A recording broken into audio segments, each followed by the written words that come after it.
ভাবুন তো, এমন একটি দেশ যে একসময় পৃথিবীর সবচেয়ে ধনী দেশগুলোর একটি ছিল, পরে ভয়াবহ অর্থনৈতিক সংকটের মুখোমুখি হয়েছে। তবুও সেই দেশই জন্ম দিয়েছে ফুটবলের কিংবদন্তিদের, ট্যাঙ্গো নৃত্যের আর পৃথিবীর অন্যতম মনোমুগ্ধকর প্রাকৃতিক সৌন্দর্য।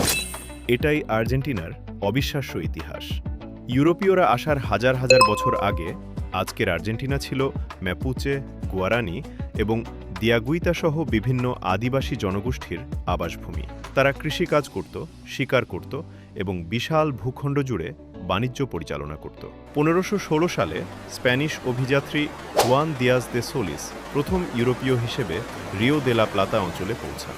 এরপর ধীরে ধীরে স্পেন এই অঞ্চলকে উপনিবেশে পরিণত করে। প্রায় 300 বছর ধরে আর্জেন্টিনা স্পেনের শাসনের অধীনে ছিল।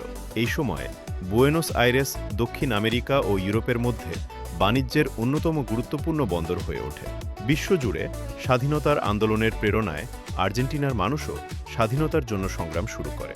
অবশেষে 1816 সালের 9 জুলাই আর্জেন্টিনা আনুষ্ঠানিকভাবে স্পেনের কাছ থেকে স্বাধীনতা ঘোষণা করে।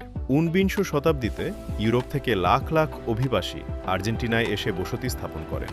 কৃষি, গবাদি পশু পালন এবং আন্তর্জাতিক বাণিজ্যের মাধ্যমে দেশটি দ্রুত বিশ্বের অন্যতম সমৃদ্ধ অর্থনীতিতে পরিণত হয়। কিন্তু 20 শতাব্দীতে আর্জেন্টিনা রাজনৈতিক অস্থিরতা, সামরিক শাসন এবং একের পর এক অর্থনৈতিক সংকটের মুখোমুখি হয়। তবুও দেশটি নিজের জাতীয় পরিচয় ও সংস্কৃতিকে আরও শক্তিশালী করে গড়ে তোলে।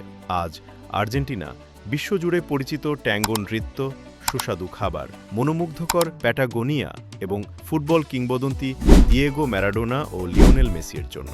বর্তমানে আর্জেন্টিনা ইতিহাস, সংস্কৃতি এবং প্রাকৃতিক সৌন্দর্যে সমৃদ্ধ একটি প্রাণবন্ত দেশ। নানা চ্যালেঞ্জ পেরিয়ে তাদের এই যাত্রা আজও সারা বিশ্বের মানুষকে অনুপ্রাণিত করে। আর্জেন্টিনার গল্প আমাদের শেখায় দৃঢ়তা, স্বপ্ন আর সংস্কৃতির শক্তি কতটা অসাধারণ হতে পারে। কিন্তু ইতিহাসে এমন অবিশ্বাস্য গল্পের শেষ নেই। পরবর্তী ভিডিওতে আপনি কোন দেশের ইতিহাস জানতে চান কমেন্টে অবশ্যই জানিয়ে দিন। আর ভিডিওটি ভালো লাগলে লাইক করুন, চ্যানেলটি সাবস্ক্রাইব করুন এবং ইতিহাসের আরও রোমাঞ্চকর অভিযানে আমাদের সঙ্গে থাকুন।